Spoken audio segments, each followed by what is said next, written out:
যেভাবে মানুষ শীতের পোশাক গায়ে থাকে ওভাবে আসছিল, কিন্তু তারা নৃশংসভাবে গলা কাটা ছিল। এদের অন্য কোনো কারণও আছে। এখন এখানে আবার আপনার ডাকাতিও মনে হচ্ছে না, বুঝছেন। আমরা এত কষ্ট করতেছি, তারপরেও আমাদের বাংলাদেশ সরকার থেকে বা প্রশাসনিকভাবে কোনো নিরাপত্তা দেওয়ার কোনো ব্যবস্থা নেই। ব্যর্থতা, এটা আমি মনে করছি প্রশাসনের ব্যর্থতা, এই দেশের সরকারের ব্যর্থতা। আগেও ডাকাতি হয়েছে, এখনও ডাকাতি হচ্ছে। এখন কঠিনভাবে ডাকাতি হচ্ছে, যে মানুষকে ডাইরেক্ট মানে মুরগির মতো জবাই করে থুয়ে গেছে, মাথায় কুপাইছে, এইভাবে নৃশংসভাবে হত্যা করা হয়েছে। এটা তো প্রশাসনের ব্যর্থতা, বাংলাদেশ কোস্টগার্ডের ব্যর্থতা, বাংলাদেশ নৌবাহিনীদের ব্যর্থতা।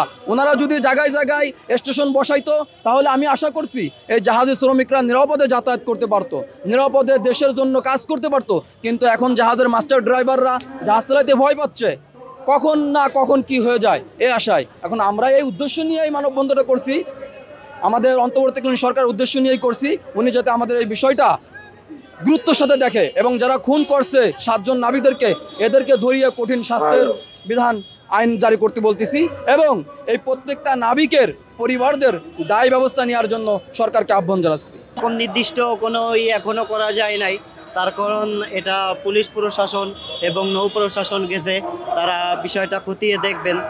তার কারণ এটা যদি ডাকাতি করতো, টাকাটা আসলে সাধারণত যখন জাহাজে আসে, জাহাজের বিএসএফ তারপর জিপিএস এগুলো নিয়ে যায়, টাকা নেয়, মোবাইল নেয়, ভাঙচুর করে, এগুলোর কোনো আলামত দেখা যায়নি।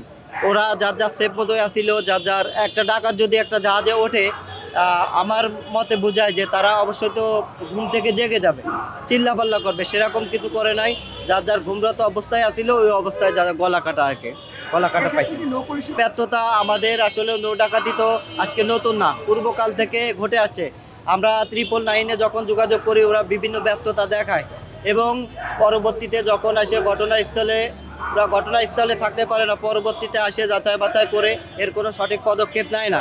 আমরা আসলেও নৌ শ্রমিক হিসেবে এর সঠিক সংস্কার চাই, এবং আন্তর্জাতিক সরকারের কাছে এটাই দাবি করব যে আসলেও যে সমস্ত নৌ পুলিশ আছে, তারা আমাদের কাছ থেকে বিভিন্ন অজুহাতে বিভিন্ন কায়দায় চাঁদা দাবি করে, 100 টাকা 200 টাকা, কোনো সময় তেল দাবি করে।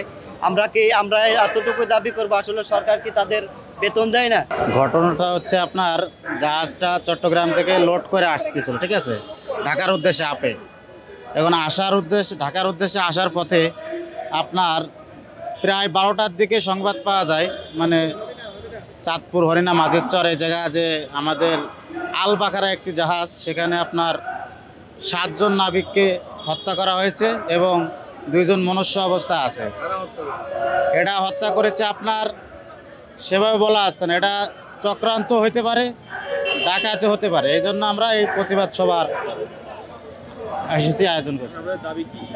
আমাদের দাবি 72 ঘন্টার মধ্যে আলটিমেটাম দেওয়া হয়েছে তাদেরকে, আপনার জোরে প্রশাসনের মাধ্যমে, আইনি প্রক্রিয়ার মাধ্যমে তাদের বিচার হোক, এবং এই বিচার যদি না করা হয় 72 ঘন্টার পরে আপনার পুরো নৌ সেক্টর সারা বাংলাদেশের আমরা বন্ধ করে দেব, অচল করে দেব। এ ধরনের কোনো অনাকাঙ্ক্ষিত মৃত্যু, নৃশংসতা আগে কখনো হয়নি। তো আমরা এখন নাবিক শ্রেণী জাহাজ চালাতে খুবই ভীত এবং সন্ত্রস্ত। আমরা চাই না পুনরায় এর কোনো পুনরাবৃত্তি ঘটুক। আমরা চাই না আর কোনো নৃশংসতার মুখে আমরা পড়ি।